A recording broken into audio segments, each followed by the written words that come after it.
Good evening. Today we're going to be talking about chapters 13 and 14 from our book.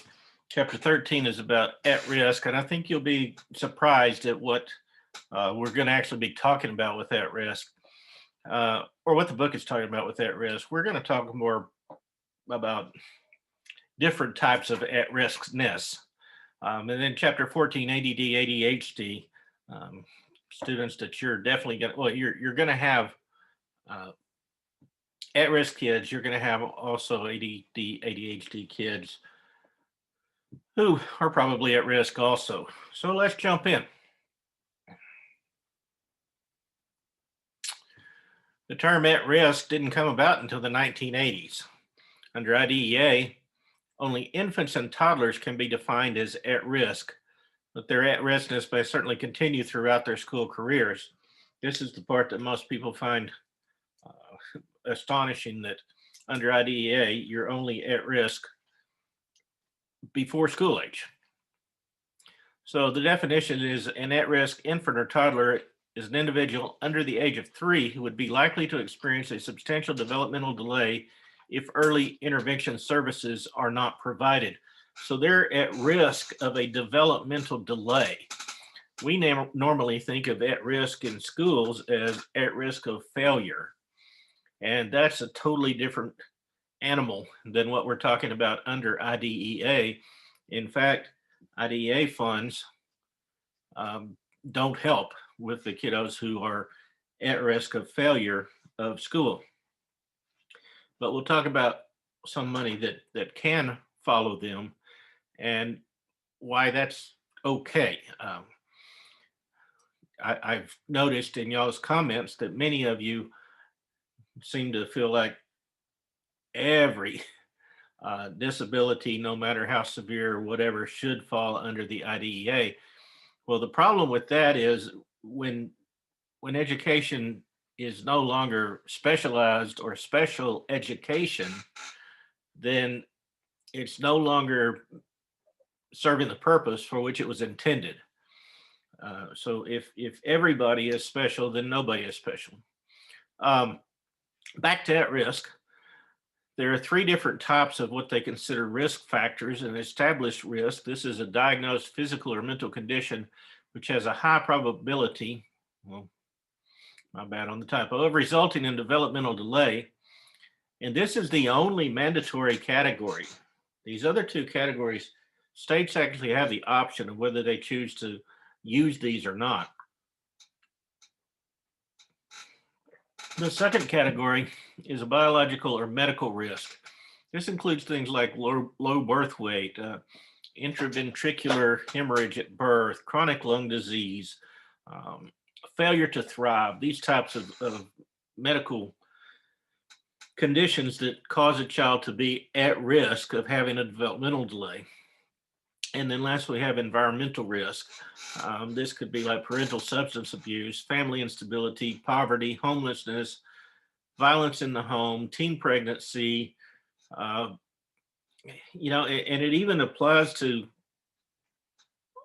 single parents, children of divorce, and things like that, which is becoming more controversial. In all the different types of family situations that there are now, they all want to tell you that, my single parenting is just as good as the parenting they would have received with my ex, who's no good, and they wouldn't have been considered at risk under that. Or you get into the whole thing with the same-sex marriages and those sorts of things, and all of those different categories they want to tell you is just as good as the traditional family. So lots of room here for controversy, and maybe a lot of the reason that some of the states just stay away from this area. And you think about it, it is kind of insulting. I mean, if you were to come into my house and say, well, because you and your wife, the way y'all are, then your kids are at risk. So we're gonna step in and help. Yeah, don't much like that. So there are these 3 areas that do qualify for IDEA assistance. Remember, everything under IDEA, you must need specialized instruction. So, and this is kind of interesting because some people would say, well, you don't have to for this, but what they're saying is unless you have this specialized instruction, then you are going to probably end up with a developmental delay where you will need specialized instruction. So it's a real gray area in many different ways, but let's soldier on here. A huge part of all of these risk factors is poverty, or is related to poverty. Certainly there are parents who, by most standards, are poor, but they still make sure their kids get everything that they need and they take good care of them. So we don't want to paint with too broad a brush here, but when we look at many of the at-risk factors, they're also highly correlated with poverty, a lack of prenatal care, not proper nutrition when the child is in utero, resulting in low birth weight and the factors that go along with that, not to mention that there is a much higher correlation of drug use among the impoverished and alcohol abuse.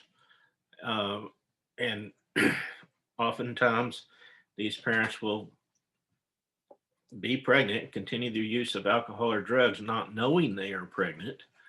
And so that becomes a huge issue. Another factor is increased childhood responsibility. One of the kiddos I was teaching today, I've got some virtual, some in the class, and he was online, and I finally said, hey man, you need to take your test. We're taking a test. You need to be taking your test. And he said, why? I said, well, this is our class period and you need to take your test. And he said, well, I've been watching my little brother for my mom.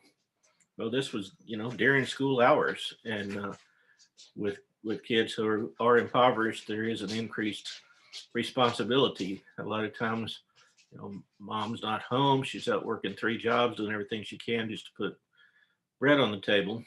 And so the kids have to pitch in and take over some of that responsibility. It's also nutrition and sleep factors. Lack of nutrition, lack of, a balanced diet, eating what we can afford rather than what's good for us.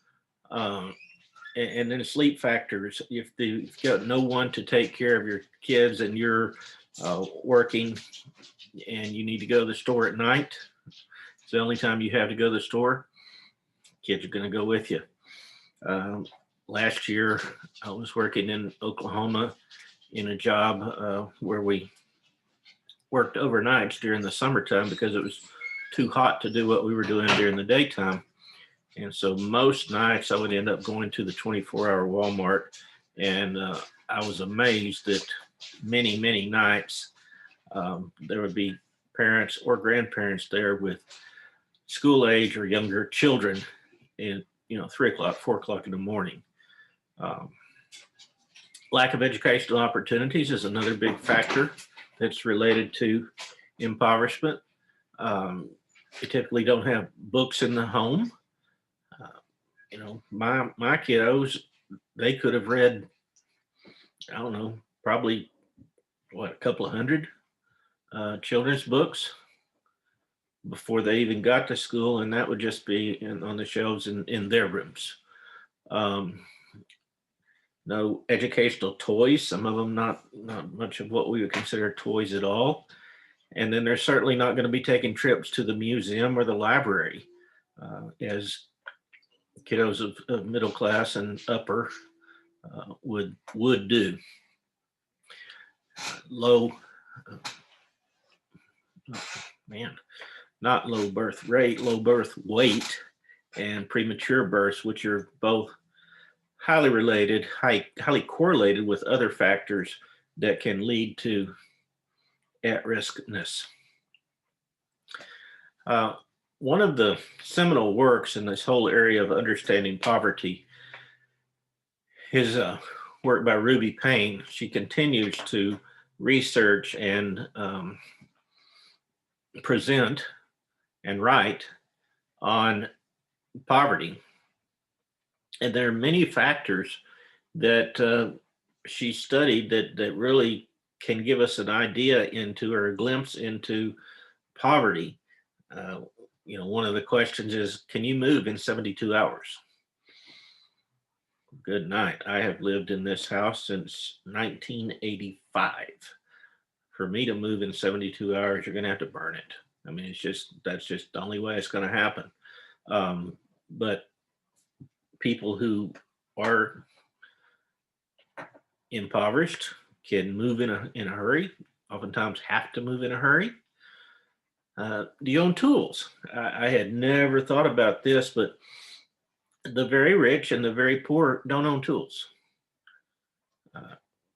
I was doing some tutoring back when I was working on a master's, sort of doing some tutoring for a. He was the son of, if I said the name of the department store, you would know it. He was the son of the CEO of a department store, and started doing some tutoring for him. And one day when I was there, they had somebody come over, and he was changing light bulbs for them. They had a nanny that stayed with them. Both these kids were in high school, but they still had a nanny that stayed with them. And I asked this lady, I got to know her over the months that I was working with this kid, and said, well, is that guy coming just to change light bulbs? And she said, oh, yeah. I said, y'all pay somebody to change light bulbs? And she said, well, yeah.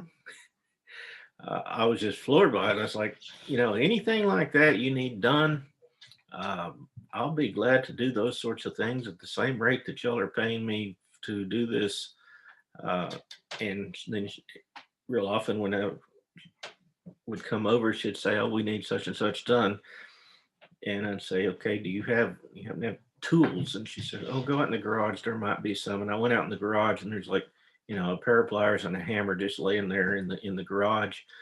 No set, not even a toolbox, nothing, just a couple of tools that just happened to be thrown out there. They were just accustomed to paying people to do whatever needed to be done. So the very poor don't have tools because they can't afford them, and the very rich don't have tools because they can afford not to have them. So tools are kind of a middle class thing to do. Never had thought about that. Also point out that many factors that we associate with race can more accurately be associated with poverty level. A lot of the things that we claim are, belong to a particular race, those things actually belong to the poor. So some of these things that we look at and talk about and think that has to do with people that are different than us, we think that the difference is the skin color. Well, the difference may not be the skin color. The difference may be the income level.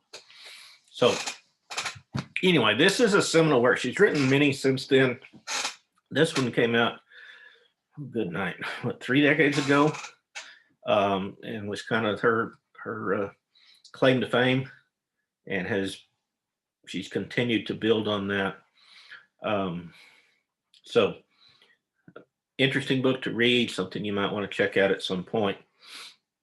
But the poverty level makes for a child being more likely to drop out of school. And when we talk about being at risk, usually we're not talking about the IDEA version of at risk. We're talking about at risk of dropping out of school or at risk of failing.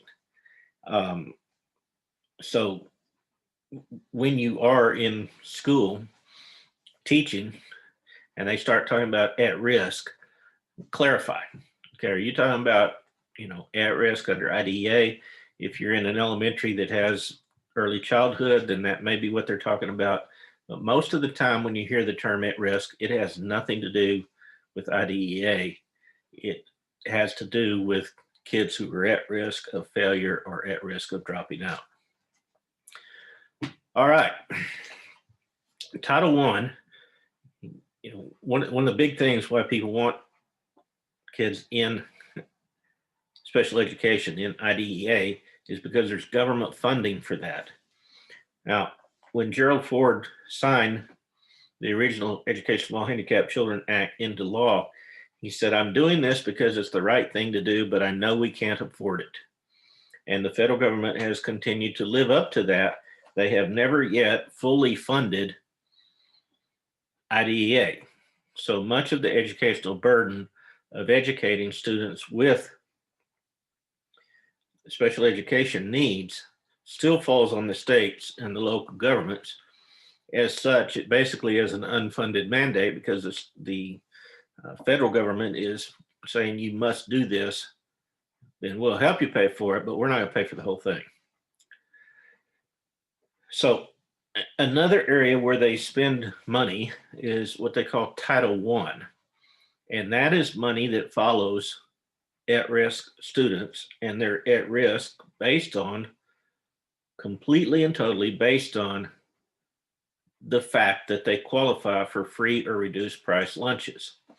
And again, the qualification for free lunch or reduced price lunches is defined by the federal government. And then there are there are two basic ways that your school gets qualification and hence Title I funding. One is what they call school-wide. If you have a high enough percentage of students who qualify for free and reduced lunch, therefore they are impoverished, then you get school-wide, you're a school-wide or a campus-wide Title I school.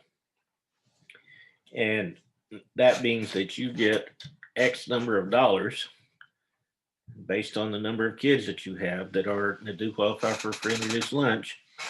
And that money can be used school-wide to help all of your kids. The thinking is if you have that many, and this percentage sometimes varies, so I'm not giving you a strict percentage, but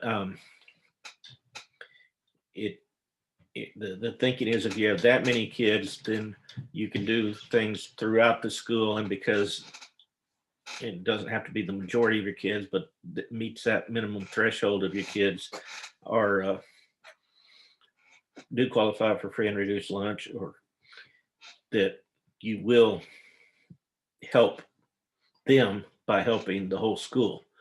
The next category is targeted assisted, and that money you have to show that it is spent specifically on students who qualify for free and reduced lunch. So those are two different areas. You either don't qualify for Title I, or you're targeted assisted, or you're school-wide. And the school-wide has a higher percentage of kids with free and reduced lunch. Targeted assisted has a lower percentage, and then the not qualifying at all for free and reduced lunch, or for Title I funds, means you don't even come to the minimum threshold that you need to get any monies from Title I. One of the big issues in Title I funding is this whole idea of supplement versus supplant. I kind of take this personally, I guess, because I've lived it. I was the principal of a school that was a Title I school-wide campus. We had enough of our kids, about half, 60%, I think it was, qualify for free and reduced lunch. And as such, we were a campus, a Title I campus. So the district got federal funds that were supposed to be used at our campus to help us, because of all those factors that we talked about earlier. The kids come in, the theory is a kid that is impoverished comes in behind kids who are not impoverished. The kid who is not impoverished has books in the home, has educational games, has been to the library, has been to the museums, these sorts of things. while the kid of poverty, the child of poverty, has not done those things. So they're less likely to come in reading. They're less likely to come in with many of these educational experiences that prepare them for learning. So to help make up for that, we're going to spend extra money on more resources or more personnel to help level the playing field, so to speak. Now, what is said is that these funds can be used to supplement the learning, but they can't be used to supplant local funds. They're supposed to supplement local funds, not supplant them. And what it always seemed like happened to me was we also had a school in our district that was right across the street from the country club and had very low percentage of kids who qualified for free or reduced lunch. And every time we got something, they got the same thing. And I always felt like, wait a minute, because I know that you bought mine out of Title I funds. They don't get Title I funds, but they got the same thing. So those were bought out of local funds. What should happen if you're giving something to the campuses out of local funds, then every campus should get that out of local funds. And then the campus with higher at-riskness, higher Title I percentages should then have extra money, that Title I money spent to supplement,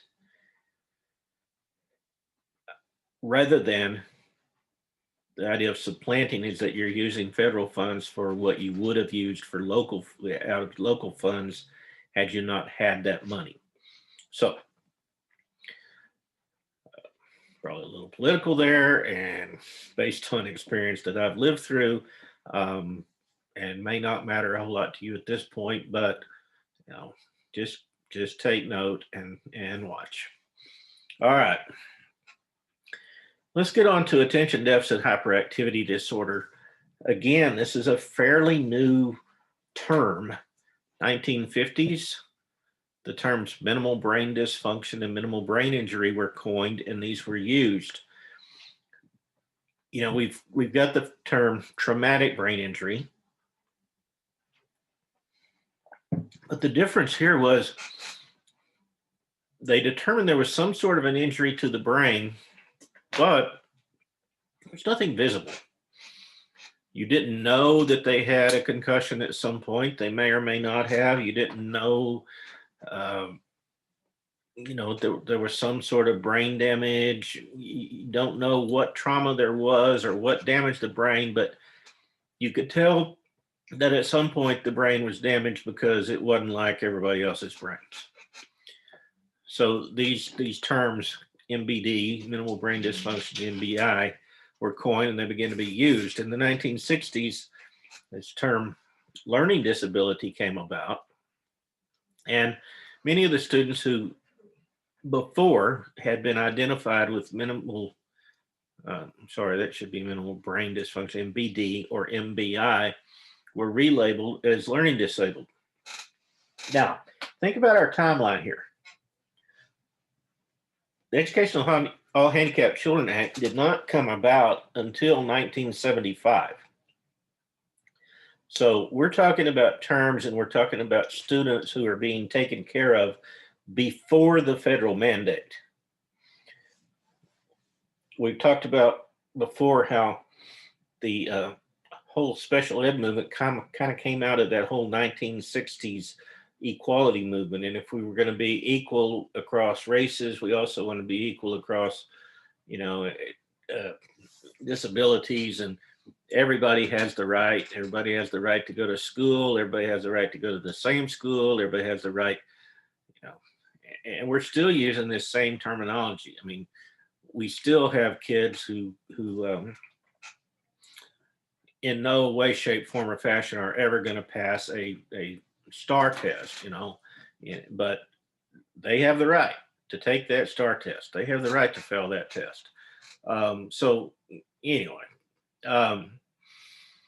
In 1968, the DSM, that's the Diagnostic and Statistical Manual. This is a book that's published by the American Psychiatric Association, and it's where they get all their definitions for all of the uh, mental conditions.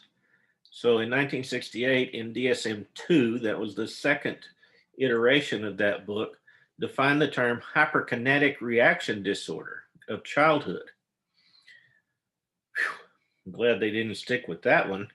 By 1980, in the DSM-3, 12 years later, when the DSM-3 came out, attention deficit disorder with or without hyperactivity was in use.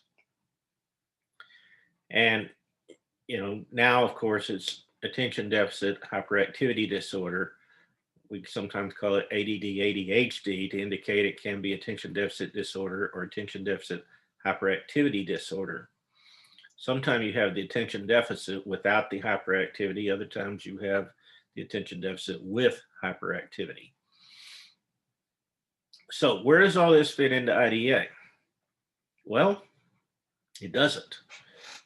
If you remember from our very first day, we talked about the 13 categories and had ADHD on that list, and it is not one of the 13 categories. However, if you have attention deficit or disorder or attention deficit hyperactivity disorder to the point that your education is affected, then it can fall under the other health impairment, the OHI category that we talked about a couple of weeks ago. Students with ADHD can also, because it is considered a disability, could also be served under Section 504 of the Rehabilitation Act of 1973. In school, you're commonly just going to hear that called 504, and you're not going to hear a lot about IDEA. You're going to hear about special ed and 504. And if they're in special ed, then, you go through the whole ARD process here in Texas. If it's 504, then they still have 504 meetings, and each teacher will get a list of accommodations that child gets based on the meeting of that 504 committee and what that they believe that child deserves in order to be successful. And they do get these accommodations under Section 504. The definition is the essential feature of attention deficit hyperactivity disorder is a persistent pattern of inattention and or hyperactivity impulsivity that is more frequently displayed and severe than is typically observed in individuals at a comparable level of development. All right, so we can tell from this definition several things, and this is from the DSM-5, which is the version they're on now, the Diagnostic Statistical Manual, and this is what psychologists, psychiatrists still use, the medical profession still uses to diagnose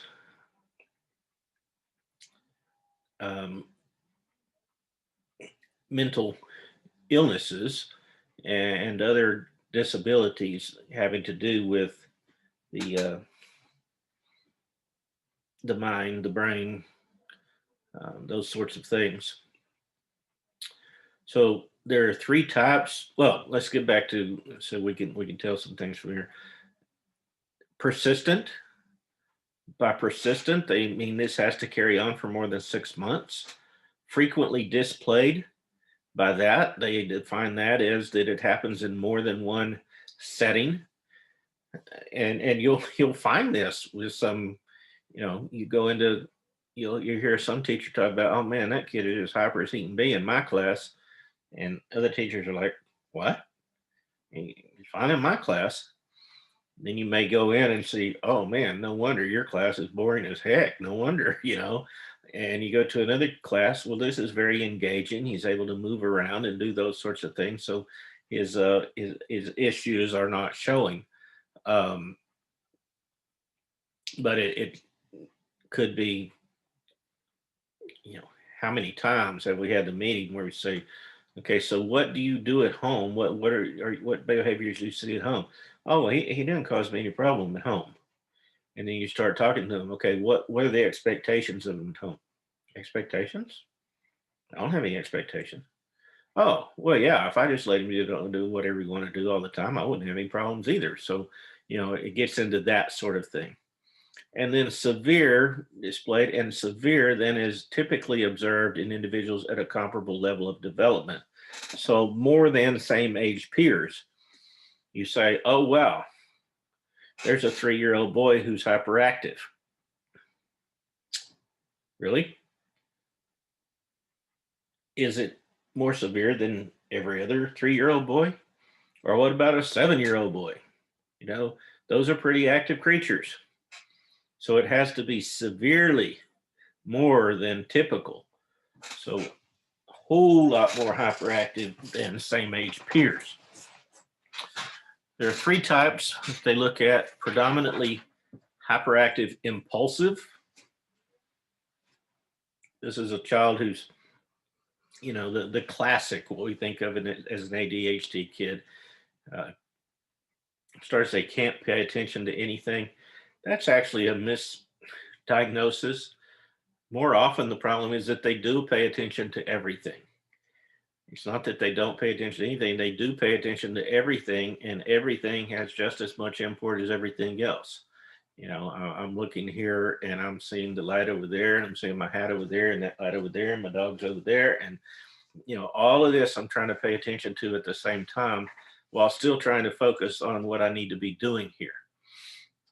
So that's the whole hyperactive impulsive.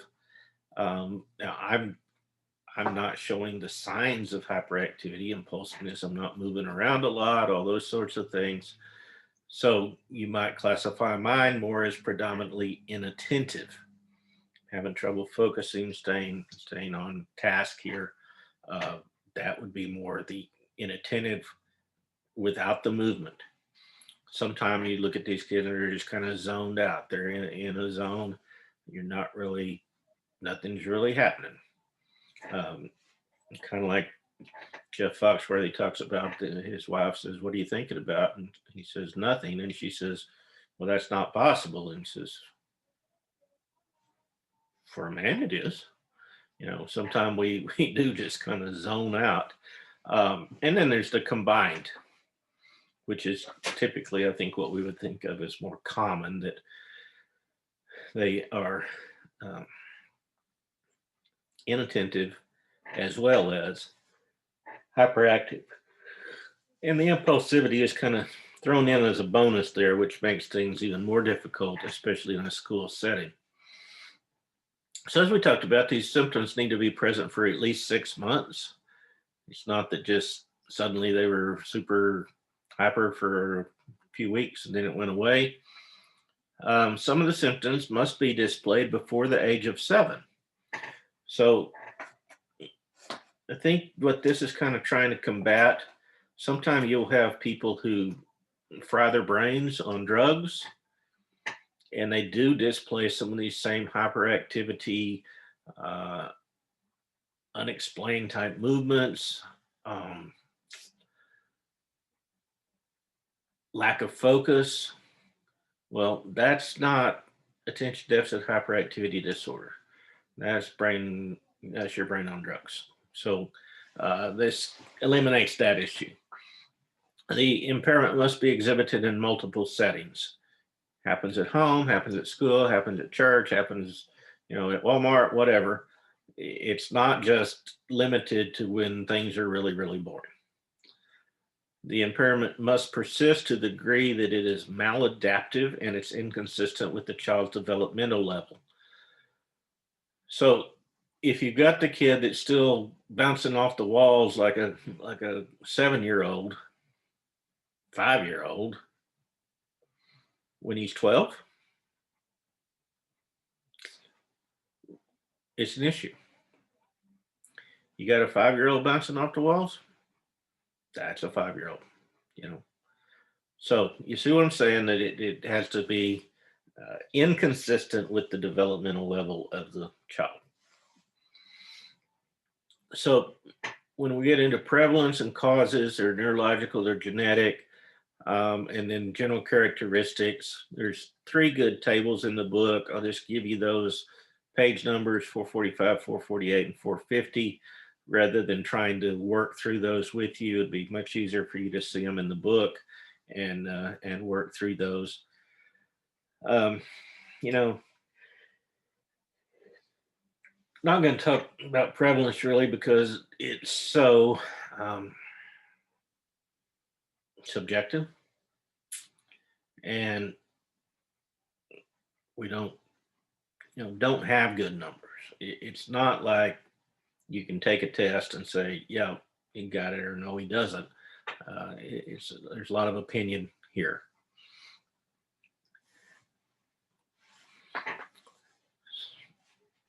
But what we do know is that there are some general characteristics. Cognitively speaking, they have average intelligence, but possible deficits in executive functioning.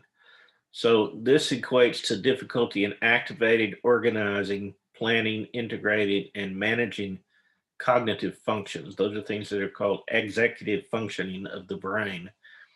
So it's this memory, sorting. Uh, when you think about a memory, or if I think about when I went to Hawaii, and I think about that particular luau we had on the beach.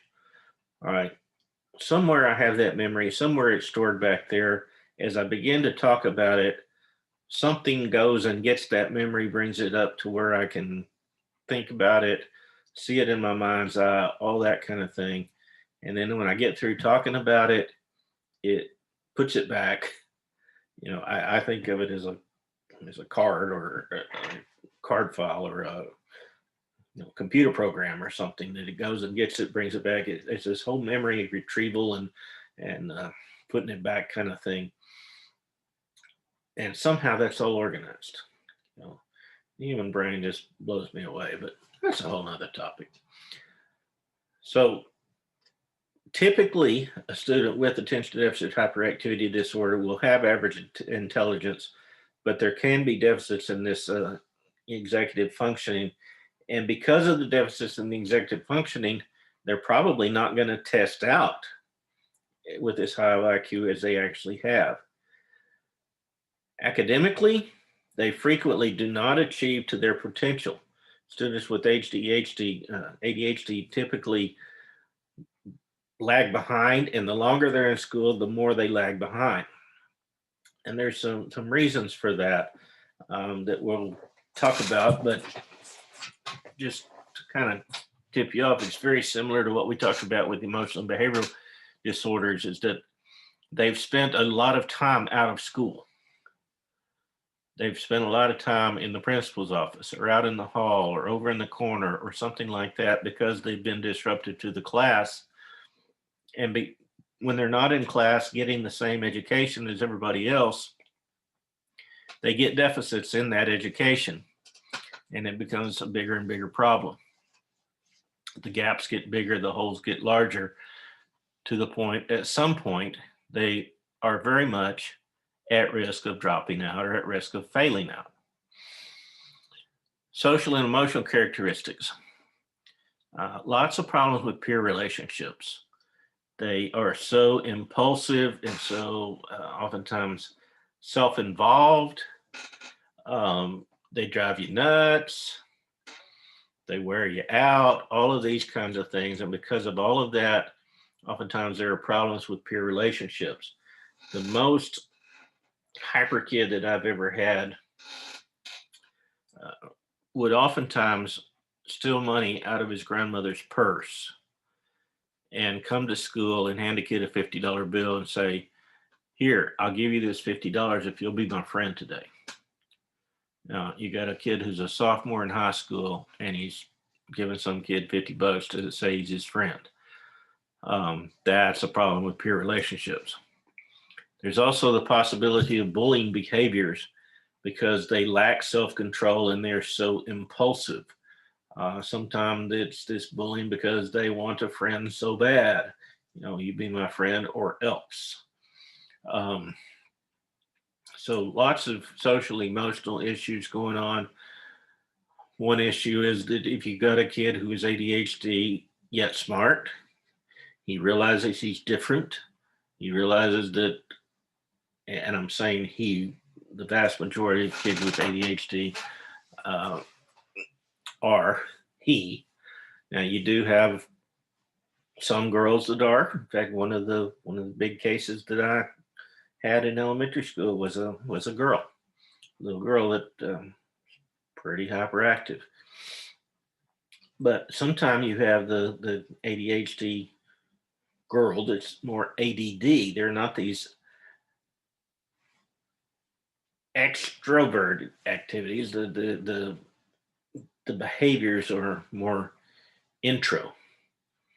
Um, so they may not be paying attention, but they're not acting out. And again, we're painting with a broad brush. It's you are going to find exceptions to everything I'm talking about. You may know some, but remember, the exception does not make the rule. Comorbidity. Approximately half of students with ADHD have a coexisting disability. Like about half of those, the coexisting disability is a learning disability. You also have a lot of kids with ADHD who have an emotional disturbance. Not as many as have a learning disability, but it's up there as well. So all of this leads to a very challenging student to try to work with. And unless they have one of these other disabilities, they are not ordinarily going to qualify under IDEA. So they're probably going to be in your classroom. Now what?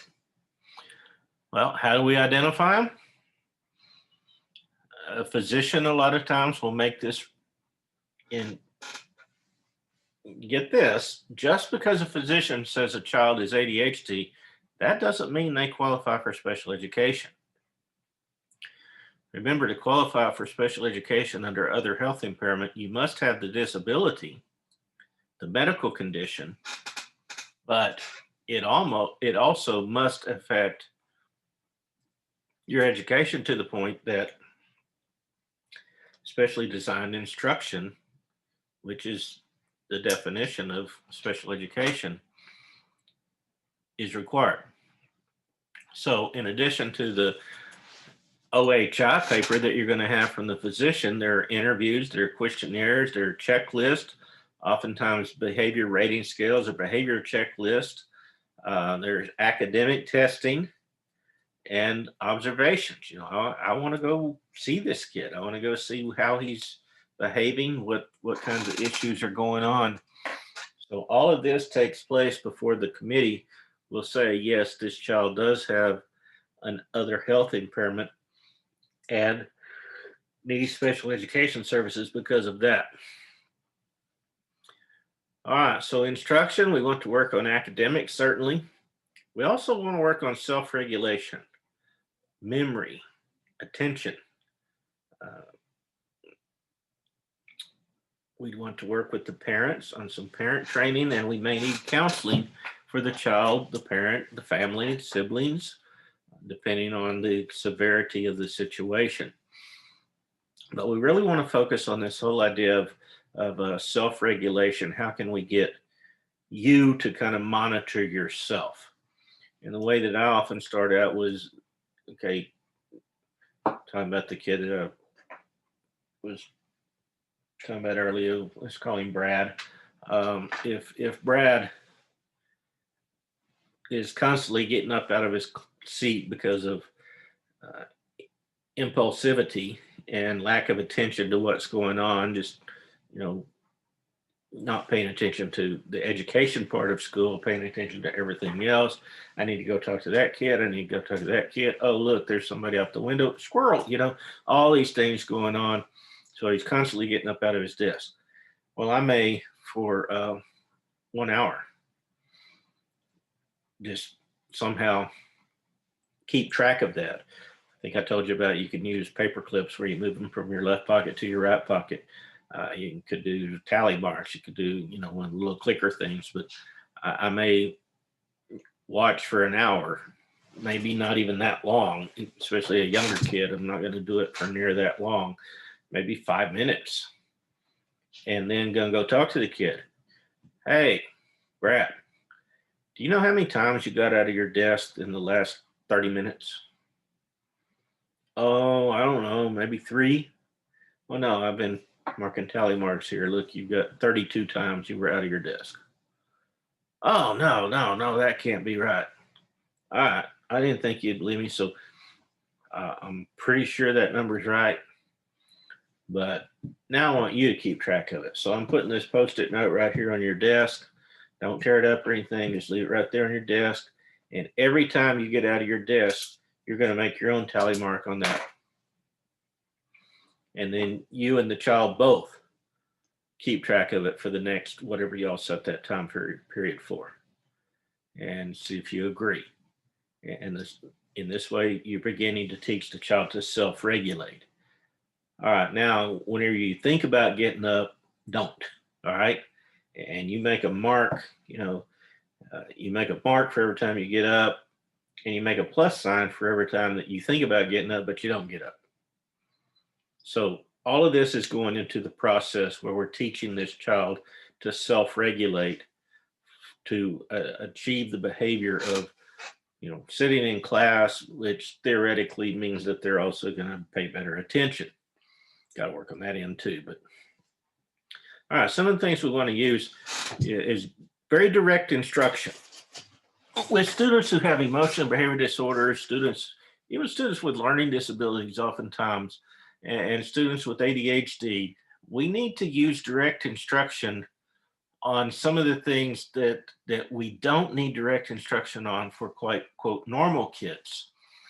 How to behave, how to get the teacher's attention, these sorts of things. What are the steps to getting the teacher's attention? Well, the first thing in all these different social skills packages, it's going to tell you that you either make eye contact or you look at the person. There's no sense in we go through why do you look at the person before the next step is raising your hand? Well, if they're over there busy, there's no sense in raising your hand. Wait till they've looked up, then raise your hand. Look at the person, raise your hand, state your request, and then accept the answer. So that's kind of a task analysis of how to get the teacher's attention. So we may need to directly teach that skill that most kids already have. So it's not going to be a school-wide lesson. It's going to be working with these kiddos who need that. Then there's cognitive behavior modification. This is teaching a student to use his own language to cognitively think about his behavior. And it can work like this. The teacher does the task while verbalizing. Say that I'm doing addition with carrying. So I've got 16 plus 8. Okay, so I add the 6 and the 8, put my 4 down here, bring my 10s up here, and my 1 and 1. You go through that, and the teacher is talking through the whole time that he or she is doing this, whatever this task may be. And in that time, I gave you an academic test, but it may just as well be a behavioral test. Then you say, okay, I'm going to give the instructions, but I'm not going to do it this time. I'm going to give the instructions, but you do it. All right, now you do it, and you talk through what you're doing, just like I was talking through. So it's almost like you're giving yourself the instructions. And when we got that down, all right, I want you to keep doing this and keep talking through it, but instead of talking out loud, whisper it. Now, we've got that down. Cool, you're doing great. So now I want you to do this, but don't even whisper. Say it all inside your head. Say the words, but inside your head where nobody can hear them except you. So that's the idea of cognitive behavior modification. Next one there is precision teaching. This is a theory that when a child can do something with automaticity, then he's got it down. But he doesn't have it down until he can do it basically without thinking about it. That's that whole idea of automaticity. So that's another tool that can be used. Behavior intervention, these are contingency models where, okay, you do these things and you get this. Now, some people think, okay, you're bribing the kids. No, no, no, no, no, no. A bribe is the kid starts throwing a fit while you're at the grocery store. They're riding the cart. They start screaming and hollering. And you say, if you'll stop screaming and hollering, I will buy you a candy on the way out of the store. That's bribery. The contingency model says, okay, before we go in the store, I'm going to tell you this. If you do everything you're supposed to do, you don't holler out, you don't run away from me, you do everything you're supposed to do, you behave. When we get to the worst aisle in the store for kids, the cereal aisle, if you do everything you're supposed to do, you don't act out, you don't holler, you don't run away, anything like that, I'm going to let you pick the cereal that we get. Or maybe it is candy. I like candy. So if you do everything you're supposed to, then at the end, you will have earned your choice from the candy at the checkout. But I've made that deal ahead of time. And I've told them what the expectations are ahead of time. That's not bribery. That's a contingency plan. That's a contingency model, rather. I have a contingency model. If I go and I do my job and I teach and I'm doing everything I'm supposed to and I jump through all these hoops and everything, then I will get paid X number of dollars per month. That's my contingency model. It's not that I go up there and I say, okay, if you will stop being mean to the kids and you start teaching them how to, here, I'll give you $50 if you'll just be nice to the kids today. No, that's the whole bribery thing. We don't do that. A behavior intervention plan is more of a contingency model. It also is very important that this is consistent. So a lot of times you can have a contingency model that if you're working closely with the parent, it expands and extends beyond just the classroom. All right, here's the deal. If you behave today, your mom has told me that she's going to take you this afternoon. If we don't have any problems today, or if we only have 2 problems today, whatever's realistic for this child, then on the way home, she's going to take you to Dairy Queen and you're going to get a blizzard. All right, so that's a contingency model. And obviously you're not going to commit that for the parent unless you and the parent have already talked about that. The other issue is I kind of like to make sure that I'm the one responsible for the contingency reward, because if I've told the kid that this is going to happen and then the parent falls through, then I'm the one that's not going to be trusted. Yeah, I know your teacher told you that, but he didn't always talk about it. So we're not doing any blizzard thing. The other thing is the whole medication issue. We know that with Ritalin and Adderall and some of these other drugs that are out there, that kiddos who have attention deficit hyperactivity disorder can behave better. But you're not a doctor. I'm not a doctor, at least not the kind that helps people. It is not my job.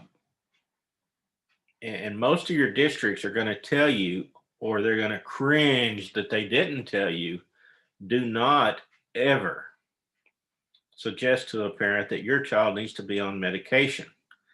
Now, if the parent comes to you and says, hey, I've noticed my kid's kind of hyper, do you think he would be better on medication? Okay, they've opened up the door.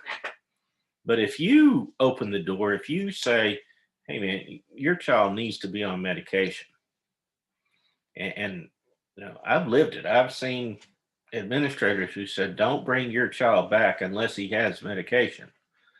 No, what you're doing at that point is you are committing the school to provide that medication.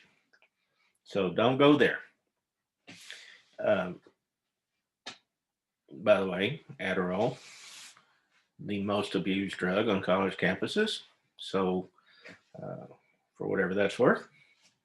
All right, your instructional environment. You want the physical arrangement, the structure, and the routine to be rigid is not the word, but not distracting. Not this is a child who's going to be paying attention to everything. You want to think about the grouping options. You want to make sure that this student has a defined workspace. Sometimes, I would have those study carrels, the thing that had the walls on the side. And I've seen classes where that was a punishment. You had to go sit there. But if I didn't make it as a punishment and said, whoever wants to use that to help yourself focus can, I was pretty amazed that oftentimes my ADHD kids would go there.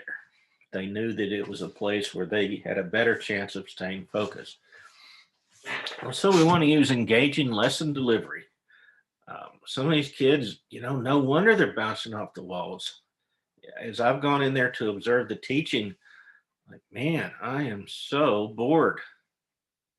And we as teachers need to watch this. I teach the same thing 6 times. I have 6 classes. There are 8 periods. We have 4 on A days and 4 on B days.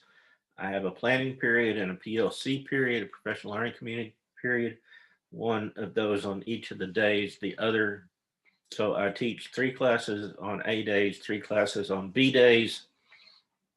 Same thing, same subject, they're all the same class. So I end up teaching the same thing 6 times. Now, if by the time I get to the 6th one, I'm bored of it, the kids are going to sense that. And especially my kiddos who have attention deficit issues, hyperactivity issues, they're going to sense that I'm bored with it. They're going to get bored with it.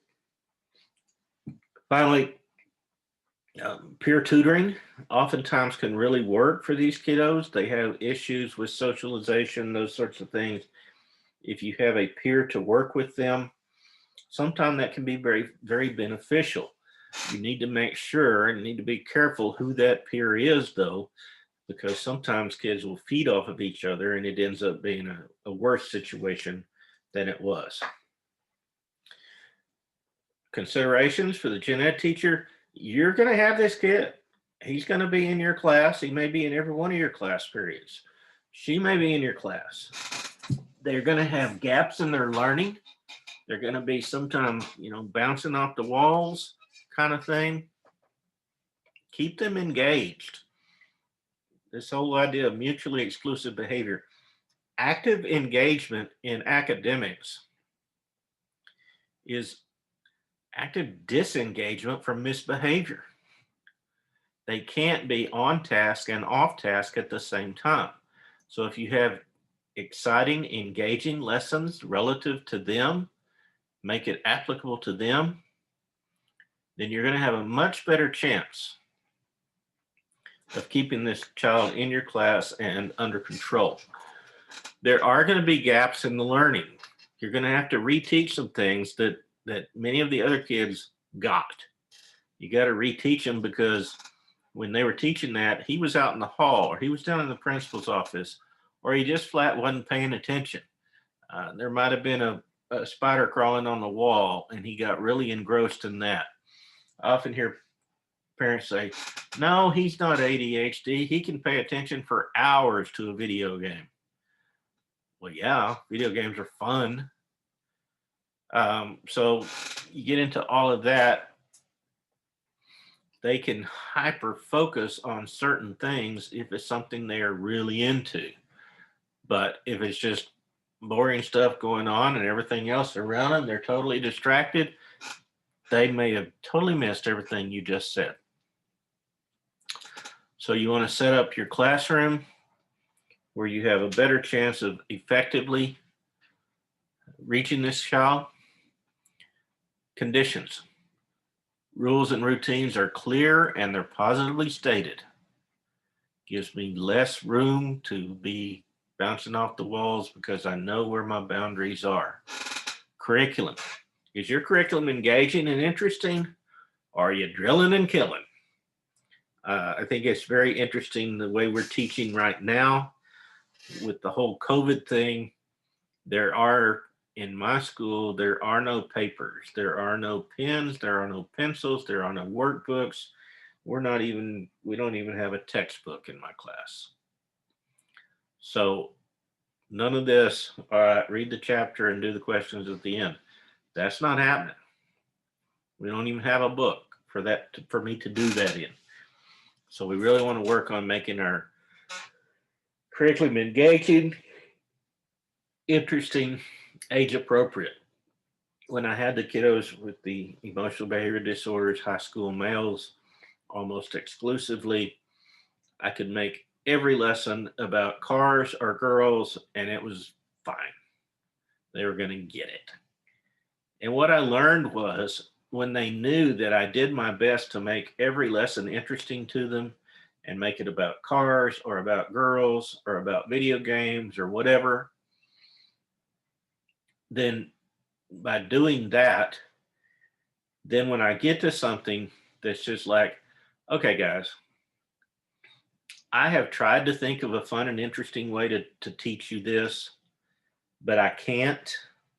Y'all know I always try to. I really haven't been able to think of really anything fun or interesting, but this is something we have to learn. So do this for me. Let's get through this. And then the next lesson that we have is about something you're going to like a whole lot better.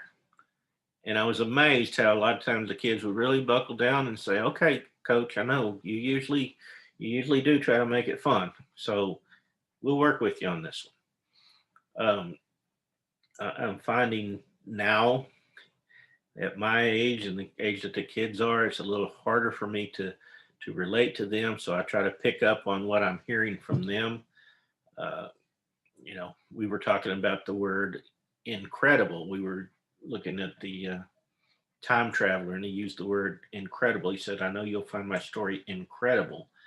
I said, so what does incredible mean? He's like, cool, awesome, all these kinds of words. I said, well, there's another meaning for it. And I began to break it down. In makes it opposite, and then cred, C-R-E-D, that's like a creed, credo, creed. And many of the kids talk about, oh, Assassin's Creed. Okay, yeah, let's go with that, Assassin's Creed. Those assassins that are in Assassin's Creed, they have rules that they live by. That's their belief system. That's their creed. So not believe, and then able, not believable. Oh, incredible means unbelievable. Yeah.